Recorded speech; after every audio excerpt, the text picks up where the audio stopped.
good to see you. Thank you very much for being here. You've presented here a couple of times, so again, you did a great job. I was sitting listening to your presentation, thinking about the last one and this one, and I'd like to smush them both together and give you like a couple more hours because... That's a technical term, is it? Smoosh? Yeah. Well, you realize I deal significantly in the technical. But I do want to thank you for that presentation. The practical nature of it was good. There was a lot of layman's terms there, and quite seriously, the last two back-to-back presentations, I just really enjoyed them. So, couple of questions, not a whole lot, but there's an old saying that says if you want something cheap, fast, or good, pick two. You're not going to be able to get three. And I thought about that when I saw you going through the aspirations. And the politicians never like to hear that something's going to be more expensive, but it sounds like it's an inevitable reality that energy costs are not going to be incrementally or in a very small way staying where they are. Would you say that the future, how soon and how long do you feel like energy costs are going to be on an incline?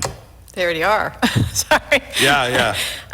No, they already are. And it doesn't matter what form. If you look at carbon fuels, if you were to fill up, again, for heating, if you were to fill up, use heating oil for heating a home in New Brunswick, last year it was around 89 cents, and now it's $1.96. Yeah. So guess what? They went up at the pumps. Used to be 98 cents a liter, and now it's $1.66 a liter.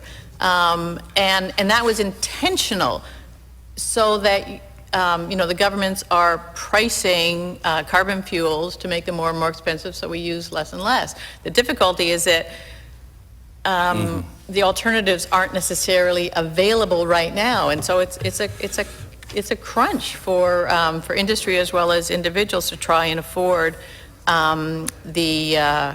what we used to pay in price for energy. And electricity is the same. NB Power can no longer rely on debt to keep the cost of generating and distributing and transmitting the electricity artificially low. And so now it's time to meet market prices. And St. John Energy and the others are in the same book. So it's already expensive, and it is going to get more expensive. So what advice would you have for us? I'm going to ask a question, and I don't know what the answer is. And to anybody else that's listening, and that we've requested other information that's presented here, if you have it, we'd like to hear it. We've had lots of discussions about what's cheapest, right? And my paradigm shifted a little bit when you were talking about the fact that there's an evolution within the entire sector.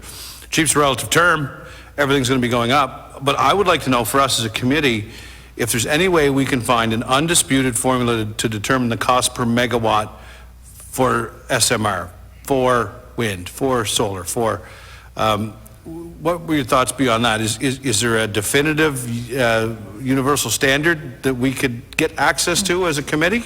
No, or is it that subjective? It's going to be what Louise referred to of the bias. It'd be very difficult to try and do a levelized cost. Matter of fact, there was something that crossed over to me earlier today, about levelized costs.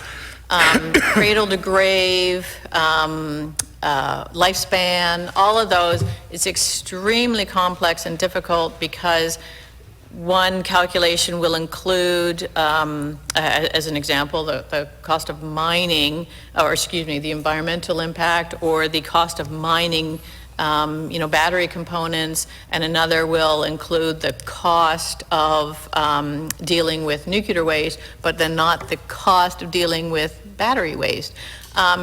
It's very complex, so personally, in 10 years, I've never found one that was apples to apples to apples to apples, that included everything. It's very complex in order to do that. So you do the best that you can with what you have.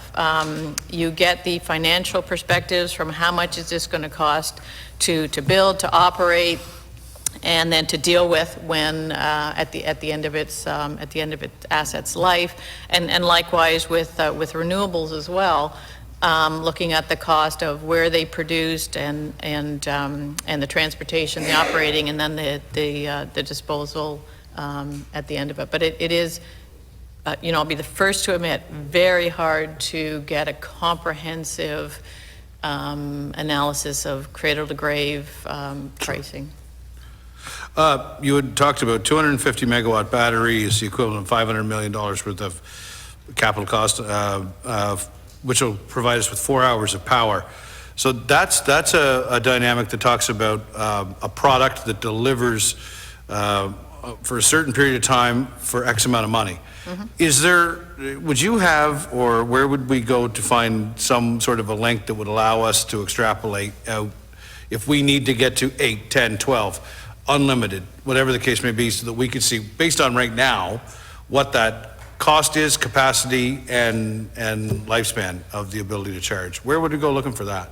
Yeah, there's going to be a speaker following me who could probably point you in the right direction. But with that particular one in our store, that's the company in Ontario that is doing that, and they do have those calculations, and I can send you a link to the committee committee clerk to send the link for that. That is new, and that is like literally the state of where the industry is at right now. So it is very current, like literally this week, and there should be costs again in addition to that for recharging it, because every 4 hours once you've spent like a that holistic you gotta cost recharge it. of battery storage. And I'm trying to get back to that fairly reliable model for costing, because we're sitting here trying to collectively figure something out, and it's like throwing a dart at a dartboard in the dark, and I'd like to have some guardrails that help us figure that out. That's a part of the whole concept. We have to be, of course, responsible as it relates to the overall climate goals, but with a mind towards at least an understanding of what the costs are. So Yes, absolutely. the last thing I have is to basically ask you to continue to discuss the regional integrated energy plan and what your thoughts are as it relates to that, because that's a very intriguing concept, and it talks about levelizing opportunities, cost, et cetera, over the course of a larger demographic, and on its face, that sounds interesting. It's intriguing. So I'd like to defer the rest of my time, or our time, without any other questions, for you to kind of talk a little bit more about that regional integrated Sure, yeah. energy plan, what your thoughts are. Prior to me retiring from the Atlantica Center for Energy, that was one of our last papers, was on a regional integrated energy plan, and that was submitted to all of the 4 Atlantic provinces to work together to create an integrated plan. New Brunswick and PEI and Nova Scotia in particular are very fortunate in that there's an extremely good working relationship between all of the utilities in the 3 provinces, and that includes the municipal utilities here in New Brunswick as well as NB Power. They have terrific sharing with respect to the maintenance and emergency response, also with NB Power balancing the grid between the provinces, and for those that aren't aware, the cable from New Brunswick, the 2 cables from New Brunswick to PEI, New Brunswick provides most of the electricity to Prince Edward Island, very dependent on what goes on here. And with Nova Scotia trying to close down 7 coal plants going forward, they're going to be more and more dependent on New Brunswick for providing non-emitting electricity to them. One of the things I think that had been brought up before about the Atlantic Loop, and again, that is only transmission. That is between $5 and $7 billion just of transmission. Does not include any additional generating capacity. That's a lot of money for some wires, and this won't win me any favors with the federal government, but if you had more non-emitting generating capacity in New Brunswick, such as SMRs or more wind, whatever, combo platter, and more integration of the transmission between New Brunswick and Nova Scotia, just New Brunswick and Nova Scotia, that would go a long way to decarbonizing Nova Scotia, as well as having New Brunswick have more energy security because the energy would be produced here in New Brunswick, and more non-emitting for the region in general. So it comes down to having in particular, the three provinces continue their work together to have an integrated regional resource plan with respect to energy in general. In the past, Nova Scotia was a big supplier of natural gas, and that certainly helped Nova Scotia, New Brunswick, and New England. And now that natural gas is finished, so now they're going with offshore wind, and that's their, where they're, what their emphasis is on right now. And it was tidal, but tidal is a lot less now because they haven't had the tremendous success at trying to commercialize it. PEI tends to be solar and wind, and extremely dependent on New Brunswick for supplying non-emitting electricity to them. So New Brunswick is really the hub of going forward to be the producer of not just our own electricity in non-emitting form, but also for Prince Edward Island and Nova Scotia. So in order to do that, you would end up with an integrated, I'll call it EUB, although it's a UARB in Nova Scotia, but one regulatory board for the three provinces, a plan going forward, and I really like, again, Louise before me, a plan, not a plan A, not a plan B, but a regional plan that we're all working towards.